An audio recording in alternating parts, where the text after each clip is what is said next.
Assalamualaikum warahmatullahi wabarakatuh. Halo semua, salam merah putih, merdeka.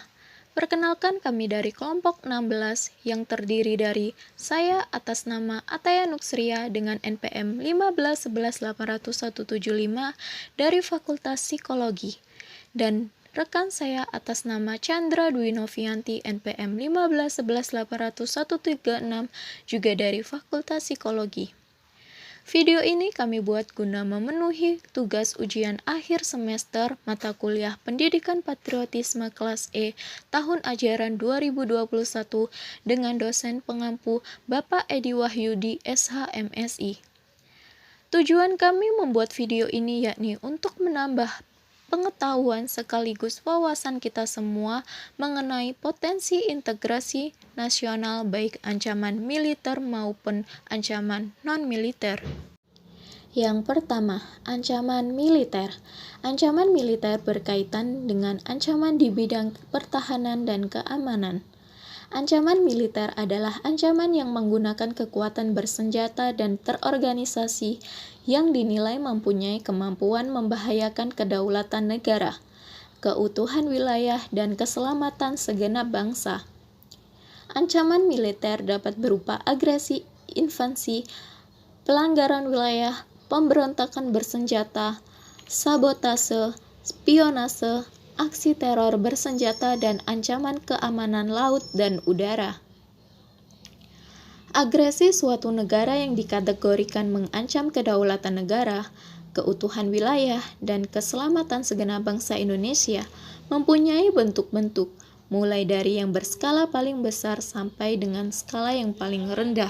Invasi merupakan bentuk agresi yang berskala paling besar dan menggunakan kekuatan militer bersenjata yang dikerahkan untuk menyerang dan menduduki wilayah Indonesia. Bangsa Indonesia pernah merasakan pahitnya diinvasi atau diserang oleh Belanda yang ingin kembali menjajah Indonesia sebanyak 2 kali, yaitu pada tanggal 21 Juli 1947 dan 19 Desember 1948. Bentuk lain dari ancaman militer yang peluang terjadinya cukup tinggi adalah tindakan pelanggaran wilayah, baik wilayah laut, udara, maupun daratan. Konsekuensi Indonesia yang memiliki wilayah yang sangat luas dan terbuka potensinya terjadi pelanggaran wilayah. Ancaman militer dapat pula terjadi dalam bentuk pemberontakan bersenjata. Pemberontakan tersebut pada dasarnya merupakan ancaman yang timbul dan dilakukan oleh pihak-pihak tertentu di dalam negeri.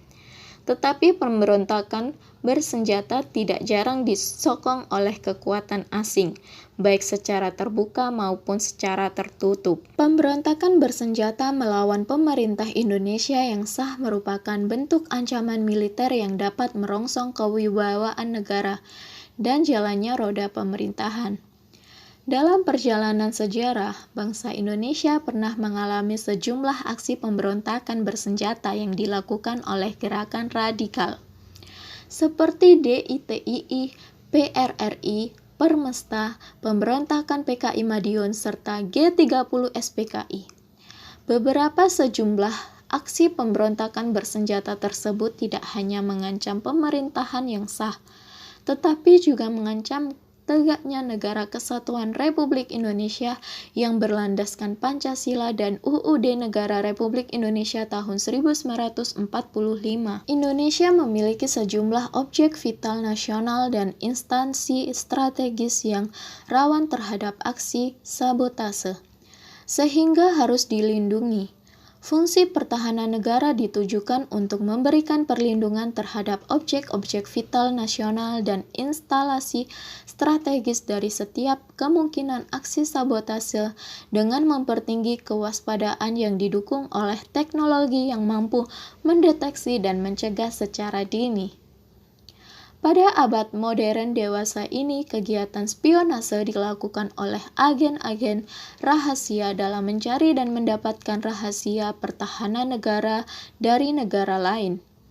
Kegiatan spionase dilakukan secara tertutup dengan menggunakan kemajuan ilmu pengetahuan dan teknologi, sehingga tidak mudah dideteksi.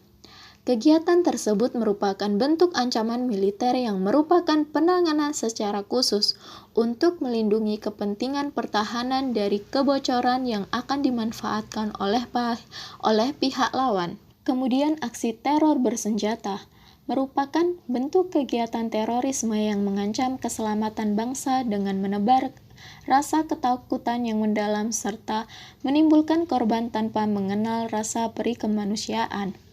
Sasaran aksi teror bersenjata dapat menimpa siapa saja, sehingga sulit diprediksi dan ditangani dengan cara-cara biasa. Perkembangan aksi teror bersenjata yang dilakukan oleh teroris pada dekade terakhir mengangkat cukup pesat dengan mengikuti perkembangan politik, lingkungan strategis, dan ilmu pengetahuan dan teknologi.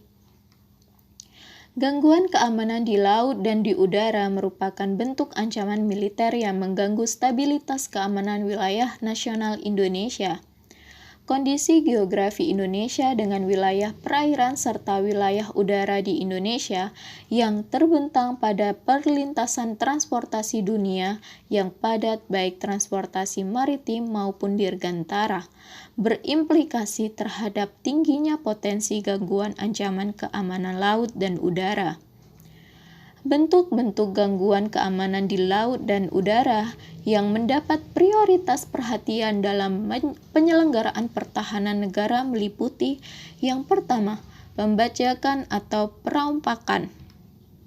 Yang kedua, penyelundupan senjata, amunisi, dan bahan peledak atau bahan lain yang dapat membahayakan keselamatan bangsa. Yang ketiga, penangkapan ikan secara ilegal atau pencurian kekayaan di laut termasuk pencemaran lingkungan. Ancaman non-militer.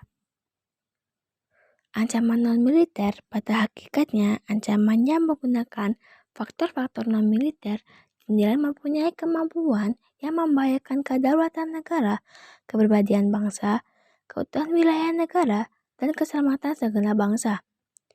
Ancaman ini salah satunya disebabkan oleh pengaruh negatif dari globalisasi.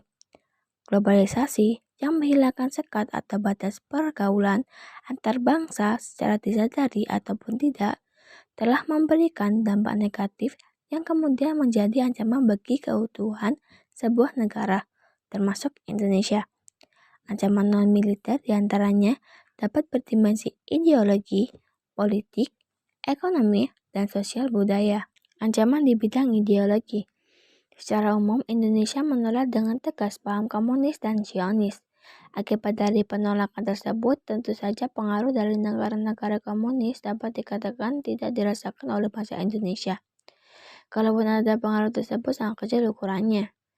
Akan tetapi, meskipun demikian bukan berarti bangsa Indonesia terbebas dari pengaruh paham lainnya, misalnya pengaruh liberalisme. Saat ini kehidupan masyarakat Indonesia cenderung mengarah pada kehidupan liberal yang menekankan pada aspek kebebasan individual. Hal ini sebagian akibat dari era globalisasi. Globalisasi ternyata mampu meyakinkan kepada masyarakat Indonesia bahwa liberalisme dapat membawa manusia ke arah kemajuan dan kemakmuran.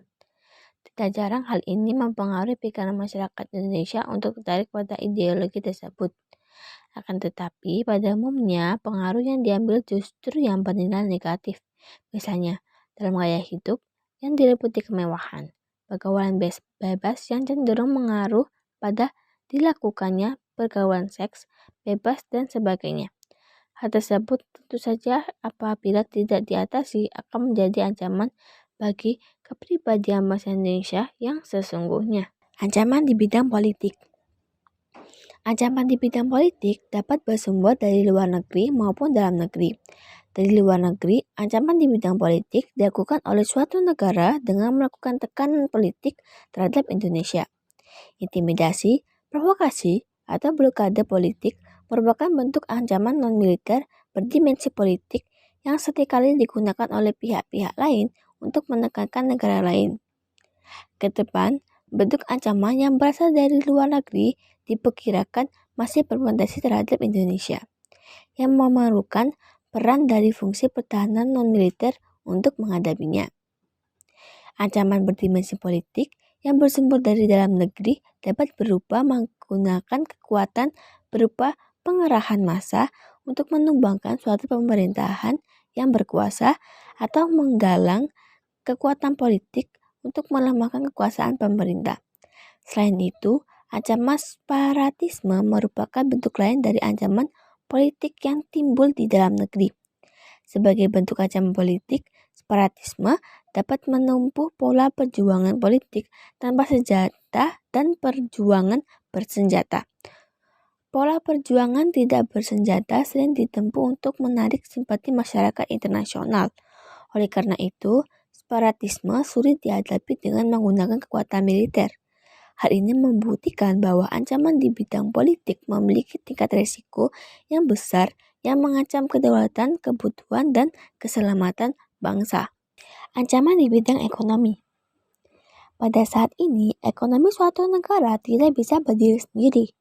Hal tersebut merupakan bukti nyata dari pengaruh globalisasi.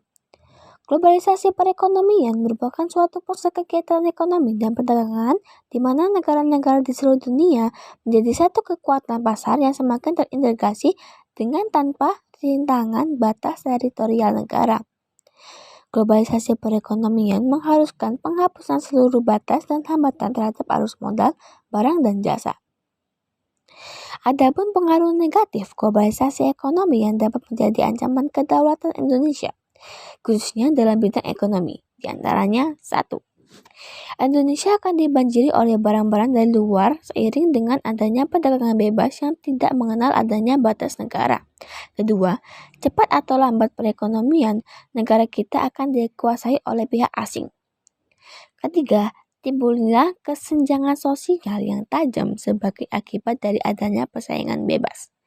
Keempat, sektor-sektor ekonomi rakyat yang diberikan subsidi semakin berkurang, koperasi semakin sulit berkembang, dan penyerapan tenaga kerja dan pola padat karya semakin ditinggalkan. Kelima, memperburuk prospek pertumbuhan ekonomi jangka panjang. Ancaman di bidang sosial dan budaya. Ancaman yang berdimensi sosial budaya dapat dibedakan atas ancaman dari dalam dan ancaman dari luar. Ancaman dari dalam didorong oleh isu-isu kemiskinan, kebodohan, keterbelakangan, dan ketidakadilan. Isu tersebut menjadi titik pangkal timbul permasalahan seperti separatisme, terorisme, kekerasan, dan bencana akibat perbuatan manusia. Ancaman dari luar ditimbul sebagai akibat dari pengaruh negatif globalisasi, diantaranya 1. Munculnya gaya hidup konsumtif dan selalu mengkonsumsi barang dari luar. Kedua, munculnya sifat hedonisme, yaitu kenikmatan pribadi yang dianggap sebagai suatu nilai hidup tertinggi. Yang ketiga, adanya sikap individualisme, yaitu sikap saling mementingkan diri sendiri, serta memandang orang lain itu tidak ada dan tidak bermakna. Yang keempat, munculnya gejala westernisasi, yaitu gaya hidup yang selalu berorientasi kepada budaya barat tanpa diseleksi terlebih dahulu. Yang kelima, semakin memudarnya semangat gotong royong, solidaritas, kepedulian, dan kesetiaan sosial. Keenam, semakin lunturnya nilai-nilai keagamaan dalam kehidupan bermasyarakat.